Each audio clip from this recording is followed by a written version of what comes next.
Hi, you're listening to the Fresh Start podcast, and this is episode number 25.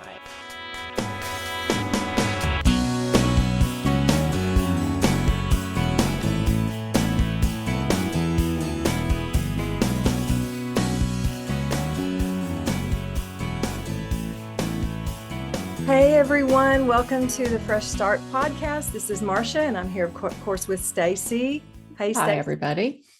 Glad to have you back. She's safe in Florida, and I'm in icebound. Well, I'm not in Nashville. I actually had to leave Nashville because of the terrible ice storm that's going on there, and we don't have power at our house.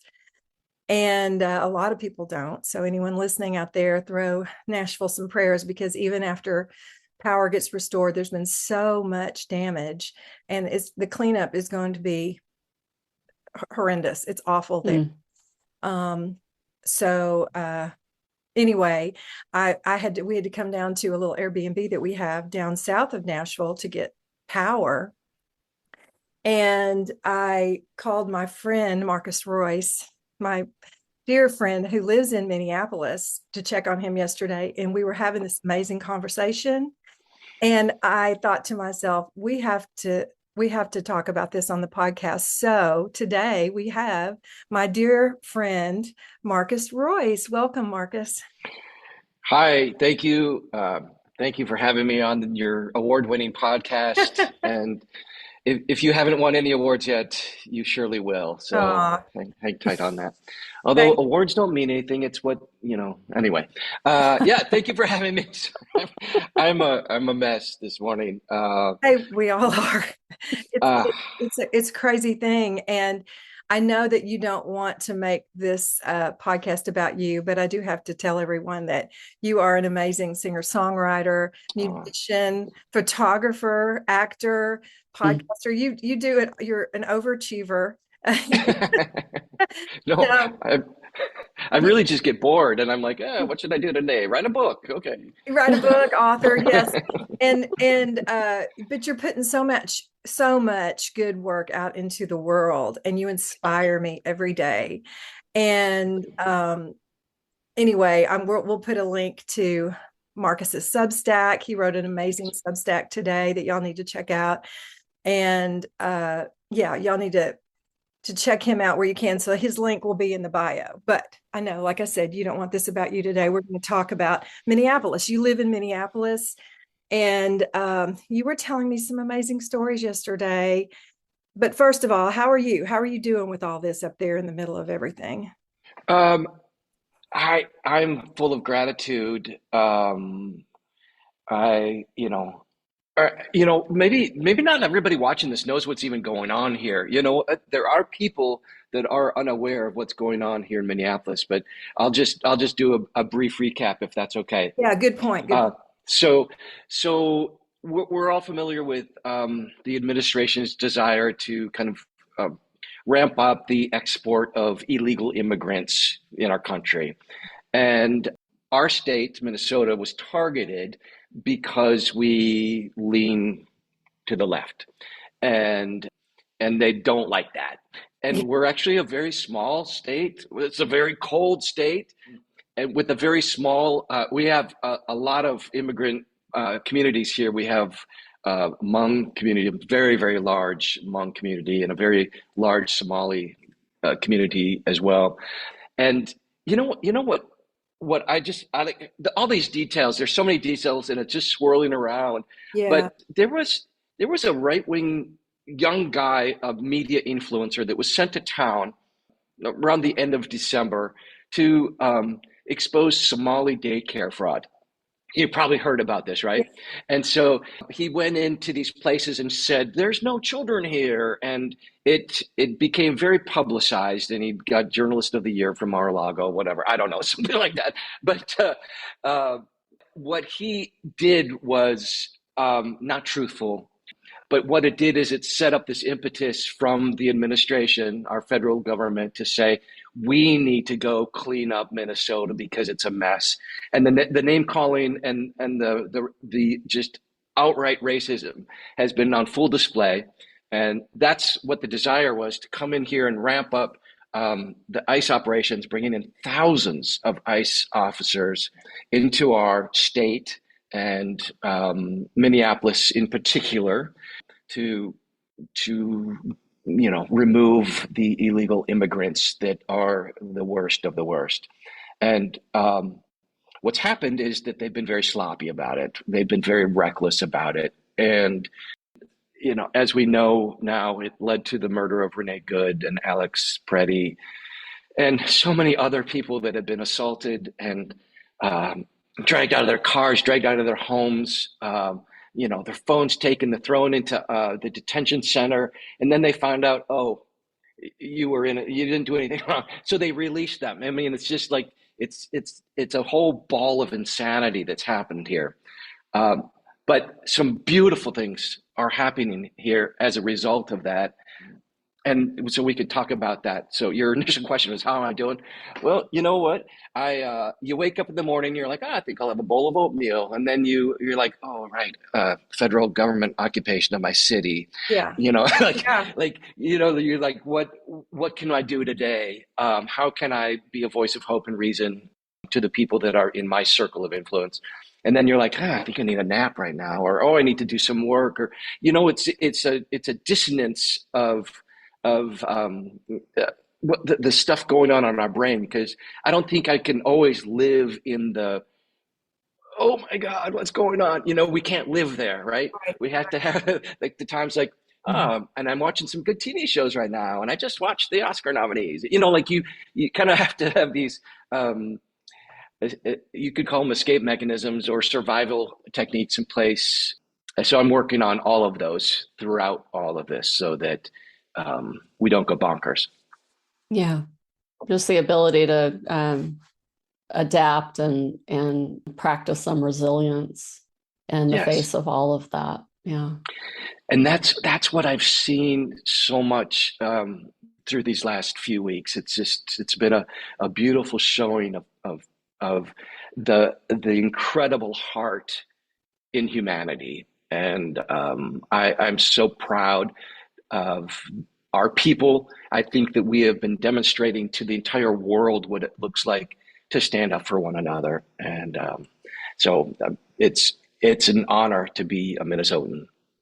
That's awesome. That's awesome. Yeah, I wrote a little Substack about it yesterday about the ICE situation, both in Nashville and in Minnesota. And our bodies are just not made to deal with this trauma day in and day out. And the trauma, obviously has different levels, from the trauma of the loved ones that have been killed, that trauma, and never having them back. And then the trauma of the people witnessing it in person. And then the trauma of, now because of phones and everything, we're all witnessing it. And how do we not get numb to all of this trauma? That's what I'm, kind of trying to figure out. It's because, just because I'm in Nashville and not seeing it with my own eyes or feeling it in my community, I don't want to just look away, but I can't fill myself constantly with it either, or I'll just be paralyzed. And so like I said at the beginning, when I talked to you yesterday and you were telling me about some of the things that you were seeing, people caring for each other in the midst of all of this, it really did fill my heart and gave me some hope. So tell me a couple of things that you've seen going on there where people have been actively taking care of each other in the midst of this. Yeah, I'll tell the story for like when I first figured I needed to do something myself. I was like, I don't know what to do, and I said, but you know what I can do?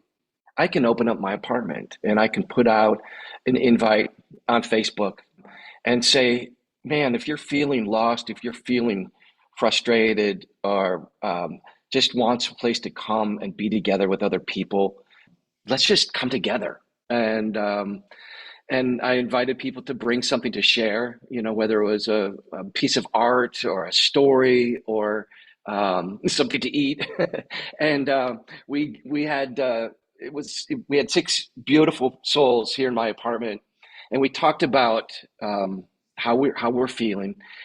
We talked about what are some beautiful things that we're seeing, and then I said, well, let's also talk about what does hope mean to you right now? You know, like what does that word even mean in a time like Mm. this? And for me, I see incredible hope in the way that people are showing up to help each other and to show up for each other, whether it's a physical presence standing at Renee Good's memorial or now Alex Preddy's memorial, like standing in these places together in the cold with each other. The standing together in this feeling of helplessness brings life. It brings love and it brings warmth. And that is so simple to do. It's so simple to do. We felt it here in my apartment when we did that. Just this whole feeling of like, I'm not alone. We're going to be okay. You know, we've seen some of this before. We're going to make it through this. We don't know what it's going to look like, but we can keep going. Uh, so physically standing together with people, physically being there. But then there's been these incredible people, churches, businesses, small retailers, just individual people that have decided that they want to show up with supplies for the people that are standing there in the cold, like bringing people hot chocolate or tea or handing out empanadas or donuts to these people that are making their presence known that we're better than this.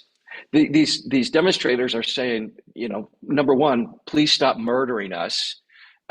Please let's find a way to do this better because we are better people than this. So people are showing up not only just like here's something, here's your hand warmers, but then there's this kind of underground. So people are scared to death. I didn't even say that. People are scared to death to leave their houses. Imagine if you're I'm so incredibly privileged being a white male, but just having white skin, like anybody that is a person of color is it's scary to go out there because they're racially profiling people just on the basis of their skin, thinking that maybe that might be a valid catch for them. I mean, it sounds so random to say that they're going around and just looking in people's car and pulling them over, checking them out, but that's exactly what's happening. Yeah. It's frightening. I even had a white woman who lives outside of the city.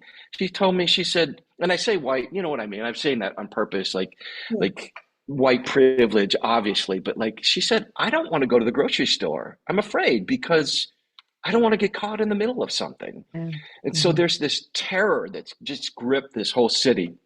Wow. But back to how I'm talking so much. You guys say something. No, we're listening. Yeah. You got the information.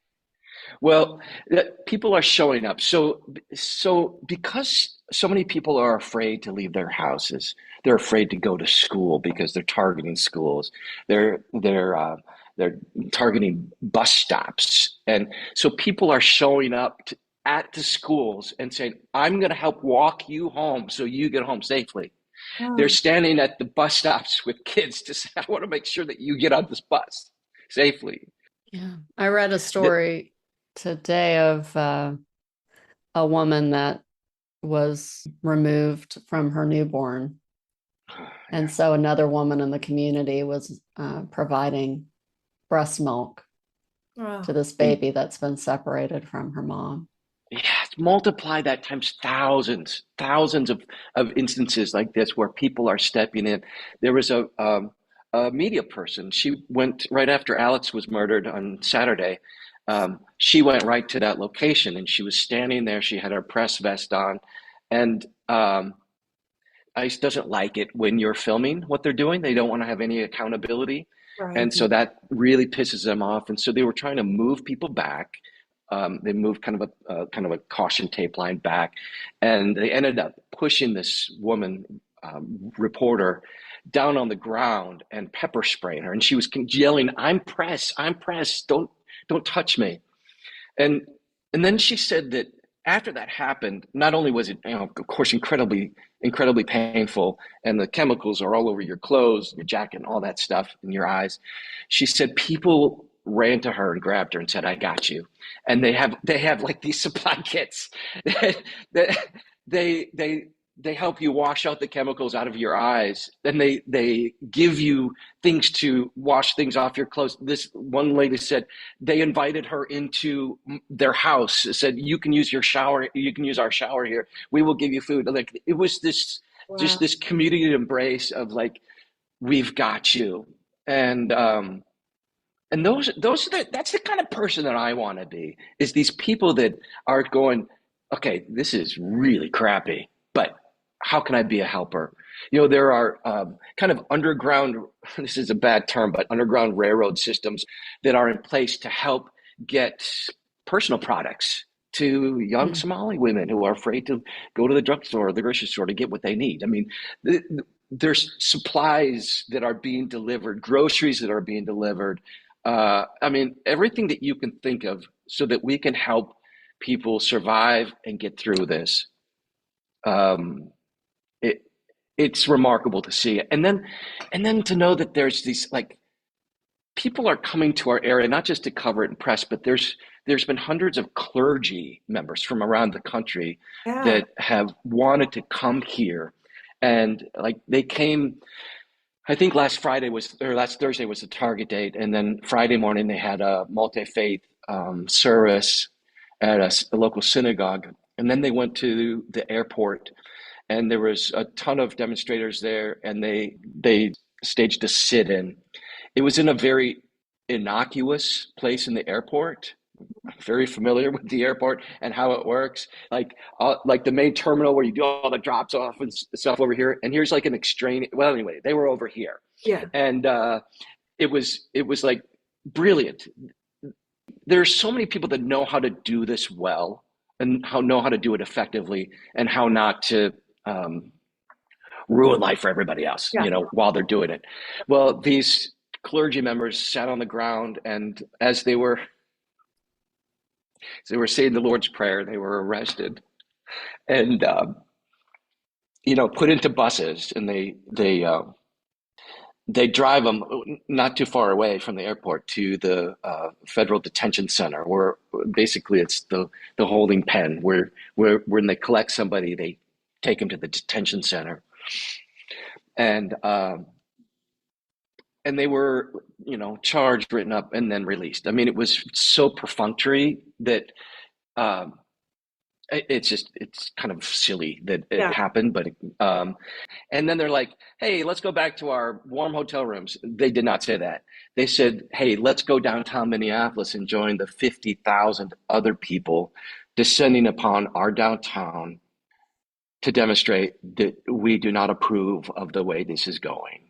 And those tens of thousands of people. It was like 20 below, if not colder. It was like the coldest day. They marched peacefully through our city, and there was no incident that I even heard of that happened during this time. I mean, that's an incredible feat in itself. Yeah. Um, and the creativity of the signs and the costumes, and I mean, it's quite entertaining, some of the things that people have been doing to bring some levity into the situation. Um, so I'm so moved by people that are like, I want to come, I want to come. I see that on social media too. People are like, I'm coming to Minnesota, or other people that say, you know what?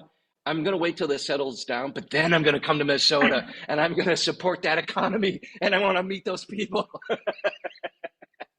That's fantastic. Oh my gosh. You know, I can't even imagine being there in the middle of all of that. And then just I always think about the Fred Rogers quote that when you're scared, when things seem hard, when things seem scary, look for the helpers. That was For the his helpers. that was his advice to young children. If you're scared, look for the helpers. But it's such a beautiful piece of advice for adults too. And it just sounds like there's a lot of helpers there that Yeah. want to come because you mentioned earlier before we started talking, it's about seeing the humanity in each other. It's about seeing what each other is going through and then figuring out if you have the means to somehow meet their need. And that might mean getting your hands a little dirty, right? But oh my gosh, I've had people do that for me so many times in different times of my life.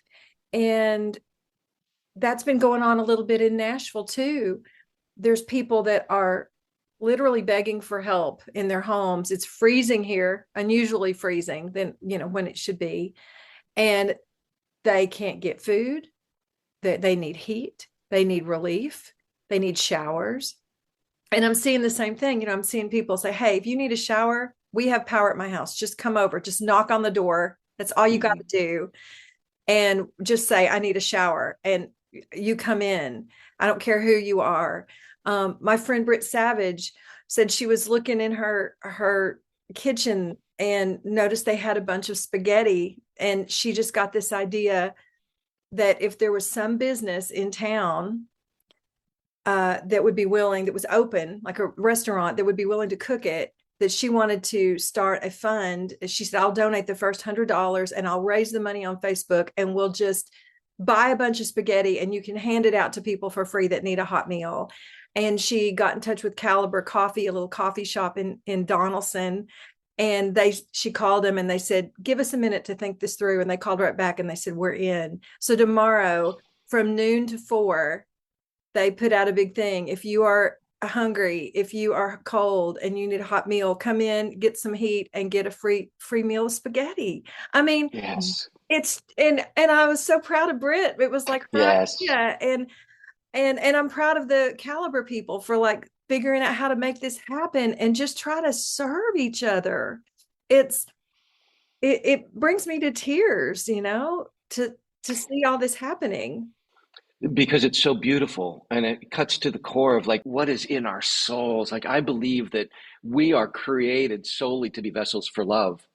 That's my theological belief, and Mm-hmm. that everything in the world kind of gets shoved on top of that and pushed down, like Yeah. things, that just hinder us from being that love. And there's something about these horrific situations where it allows us to drop those things, and then go, my superhero power is now I'm a vessel of love. Watch me go. And to see that happen in other people is so inspiring.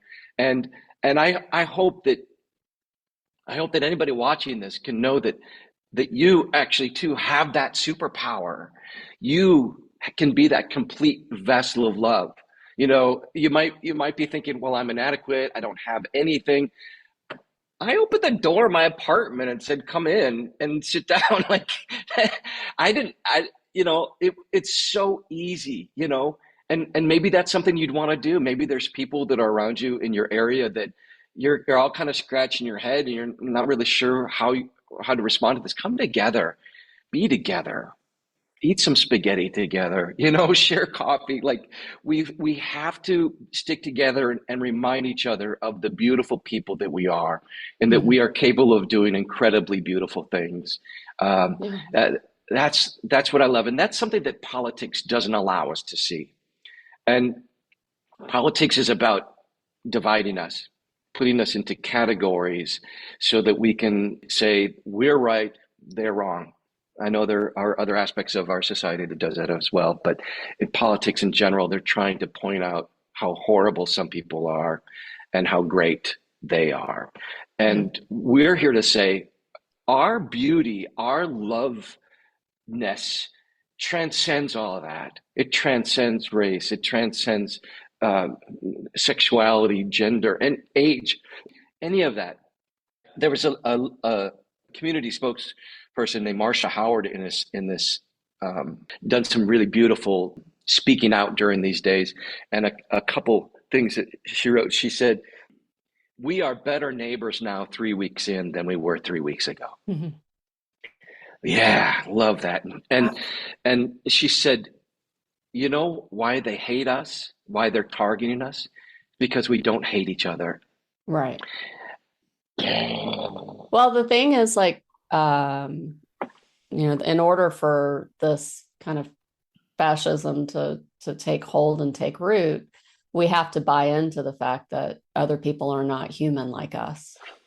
And what I love about listening to you is you're talking about things that remind us of each other's humanity. And it could just be small things like gathering and listening and talking and being together and being in relationship and looking for opportunities to form connections. And that is diametrically opposed to that is the cure, if there is one for this. That's it. It's seeing humanity in each other and looking for opportunities to leverage the gifts and strengths and love that we have for one another. Yes, well said, Stacey. Well, and like you said, Mark, when we were talking about you inviting people just to come into your apartment and just get together, and you said to me, I didn't know if anybody would show up, like, but people did. And those people needed that time. Obviously, they came looking for connection and community, and they wanted to be, I'm like crying.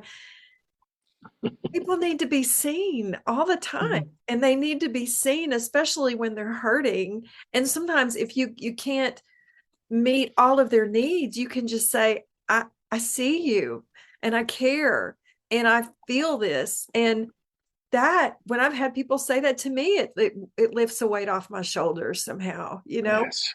and and That's what it means to demonstrate. yeah, When you see these people on the street corner standing there with a sign, yeah, that's what they're saying to the ones that are being targeted. They're saying, we stand with you. We don't really know what to do, but we're going to stand here and we're standing with you. And that is as much of an act of protest that is. It is exactly what you're talking about. The I see the humanity and I sharing it with you. mhm, I mean, what better gospel is there? I right, mean, that was amazing. yeah. Even and especially someone that's not like you, someone Yeah. that you can reach out and has a different skin color or a different cultural background or lives in a different area, or it I just don't understand some of the reactions I've seen from some people that just say, well, even JD Vance, when he was talking about Renee Good, and he said, well, this was a tragedy of her own making. They're blaming the victims. They're and people are saying, well, they shouldn't have done that. It's like they da da da da da, or they don't deserve to be helped, or and because they believe in liberal stuff or whatever. I mean, I just don't see that in the gospel. I don't see them saying, well, let's make sure that someone is, a Christian and they're the same political party I am before I'm going to offer them any help. I mean, it's just insane. All the qualifications I see coming from people before they're be willing to help somebody else. I don't understand it. And I may be more jaded in this regard. I don't know. I think that you can't make someone else be a decent human being. And there's not so much control that we have over particular people in the administration who are driving these actions. That's beyond our capability. But what they want us to do is to be fearful and scared and inactive and just give in and tolerate and comply. And the antidote is still being human. That's the best work we can do still, Yeah. and persist in that. And I think that, when you look at not easy, it's not hard to get discouraged when you see, it's mind boggling to look at some of the messaging out there that everyone that showed up in the 20 below weather out there is a paid agitator. Like, hey, what in the world are you talking about? And as I get riled up about that, I think, that person that says that, imagine what must be happening in their own, the fiber of their morality and their value system to think that you have to be paid in order to care for Yeah. someone. You require payment for that. Yeah, It's so yeah. transactional, and there's just no humanity in that. If you live in that paradigm where everything is transactional, I don't think you can fathom the fact that some people don't. Yeah. Uh, and just like when you live in a paradigm where some people are good and some people are bad, you can't imagine a paradigm where some people don't think that way, Right. that some people don't live divisively. Um, I think that's very difficult to comprehend, Mm. because I know from my background in high control religion that we were trained very specifically how to determine right from wrong, good from bad, who are the safe people, who are the evil people, what are the evil things, what are the holy things. It was all very, and of course, you never know. You can never know. And as my theology has changed, you realize that there's a sacredness to everything and everyone. And like I said, sometimes that just gets shoved down by circumstances of life and a lack of education, a lack of emotional training. Like all these things just kind of get shoved down on us so that we are not able to see that. What I want to do is I want to continue to remind people of their own humanity Yeah. and encourage them to see that in other people as well. And Yeah. so I'll challenge you just a titch, Stacey, when you said we can't change people, because I do believe we can. And maybe Well, they that's have to change. They have to see it for themselves, right? absolutely, but we Yeah. can we can be examples. We can be better examples of the love that we are touting than we are Sure. being right now. We can continually do that, and people are watching. I love when somebody comes up to me and kind of shyly says, "Thank you for what you posted on Facebook." Yes. Like, hey, why do we have to whisper that kind of stuff? Well, it's because we're surrounded by people that think that um, I'm a heretic or Right. whatever the term of the day is. I can't even keep track anymore. Yeah. Off the rails. That's a comment. That's a one lately. I'm off the rails. Oh, I think we do have to use whatever gifts we have, and you're a great writer, and Thank you. that's what I see you doing. I mean, your heart is you inspire me so much. You Thank you. you do. You look around and you go, okay, what can I do? I'll write a song about it. You've got some great music, uplifting, Thank you. hopeful. Jesus kind of love is one of my favorites that you got. And it's and you I think got some pushback on Jesus kind of love, which is crazy. Um, and there's, it's like, I'm just going to keep putting these messages out there because it's planting seeds, right? I mean, maybe we can't change somebody. They have to do the change inside. Yeah. But we can And plant even seeds. We can plant yeah. seeds with our art, we try to do this on the podcast, like just try to do whatever we can with our voices to reach people, reach their hearts and help them understand that this dualistic kind of thinking where people are either good or bad and they either deserve our help or not isn't helping in the long run. Yeah, that's awesome, Arsha. I also think that we can we can learn how to adapt the tone that we use and how we speak to people and how we converse online to not be dividing, not to create dividing lines by, well, that's what you think kind of a thing, like find a way. I felt this in my own family too, in our conversations over the years. Like, let's find our commonality, the things that we really care about. And I think when we go to that level of like our core humanity, we all go, yeah, that is who I want to be as a person. Now let's find ways to do that that maybe aren't destructive and hurtful to other people. And I mean, that's kind of advanced language for some people because it doesn't make sense when you just lived in that, this kind of rigid right and wrong, in and out, good and bad paradigm for so long. But I do think that we have a lot more ability than we think to help keep making this world a better place, a more love-filled place. And it's not always easy. Obviously, it's not. It doesn't know. It doesn't reap rewards. It does. But what I'm seeing here in Minneapolis is people that are continually choosing to help, to show people in super duper practical ways that that they're not alone, and that we are in this together. And I have seen that over the years in so many different friend groups, and churches are awesome at that. And when they're working well, churches are so good at helping each other and providing for the community in really creative ways. So shout out to all those people that are doing awesome. And it's called the church. I think that's fantastic. I don't ever want to poo-poo that. Yeah. So there's so much good happening, Mhm. and I want to keep looking for it, keep pointing it out, and then keep finding ways that I can be brave myself. How can I be brave? How can I be courageous in this situation?